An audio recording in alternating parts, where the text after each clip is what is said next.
문이 닫힌 뒤 집 안에는 소리가 거의 남지 않았습니다. 성우는 방 안에 혼자 앉아 있었습니다. 귀에서는 여전히 그 말이 맴돌았습니다. 너도 나중에 반받을 거면서. 민재조차도 결국은 같은 편이었습니다. 다음 날 아침, 성우는 평소보다 일찍 일어났습니다. 잠을 잔 건지, 그저 누워 있었던 건지 스스로도 알 수 없었습니다.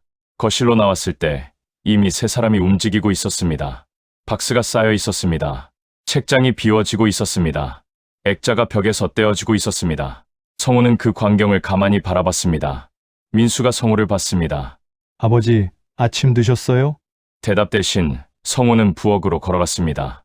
식탁 위에는 어제 사용했던 컵이 그대로 있었습니다. 물은 완전히 식어 있었습니다. 성우는 그 컵을 들어 싱크대에 물을 받았습니다. 천천히 마셨습니다. 등 뒤에서 박스 테이프를 붙이는 소리가 들렸습니다.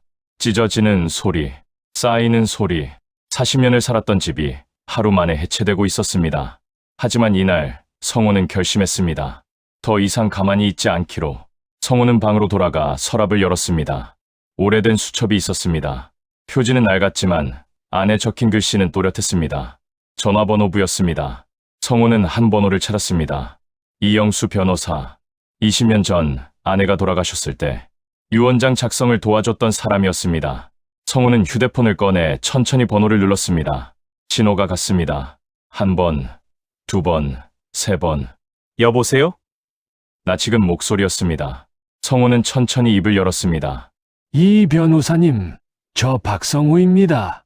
전화를 끊은 지 30분 후 성우는 외출 준비를 했습니다. 민수가 물었습니다. 어디 가세요? 잠깐 나갔다 온다. 혼자요? 제가 같이. 혼자 간다. 성우의 목소리는 단호했습니다. 민수는 더 묻지 않았습니다. 성우는 현관문을 열고 나갔습니다. 20년 만에 처음 누구의 허락도 받지 않고 혼자 밖으로 나갔습니다. 이영수 변호사의 사무실은 오래된 건물 3층에 있었습니다.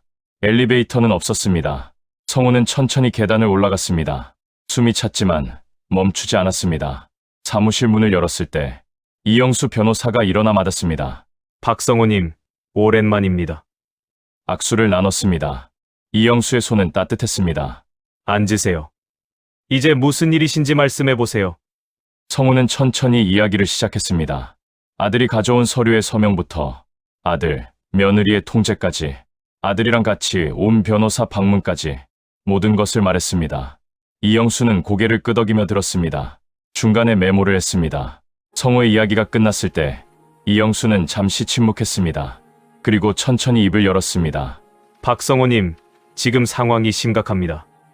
그리고 이영수가 꺼낸 말은 성우가 예상하지 못한 것이었습니다.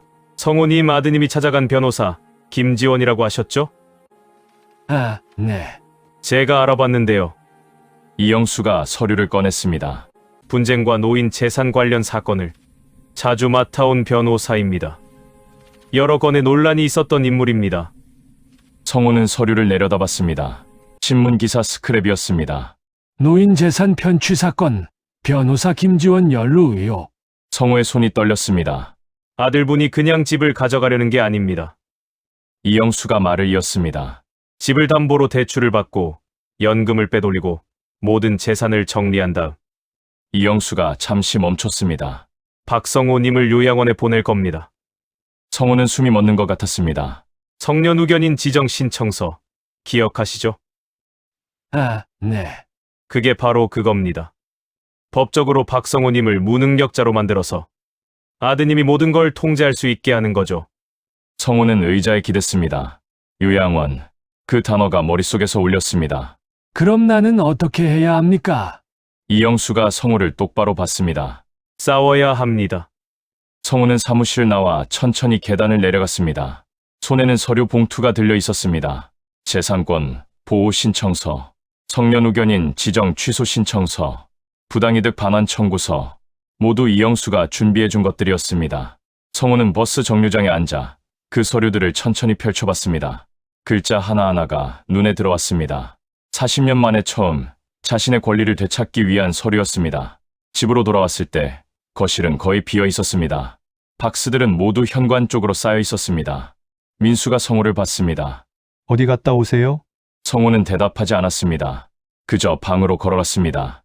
손에 든 서류 봉투를 침대 밑에 숨겼습니다. 하지만 그날 밤 더 충격적인 일이 벌어졌습니다. 새벽 2시, 성우는 화장실에 가려고 일어났습니다. 거실을 지나가는데 불빛이 보였습니다.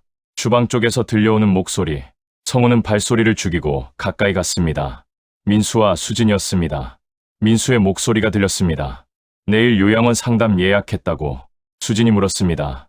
아버지가 동의하실지 민수가 대답했습니다.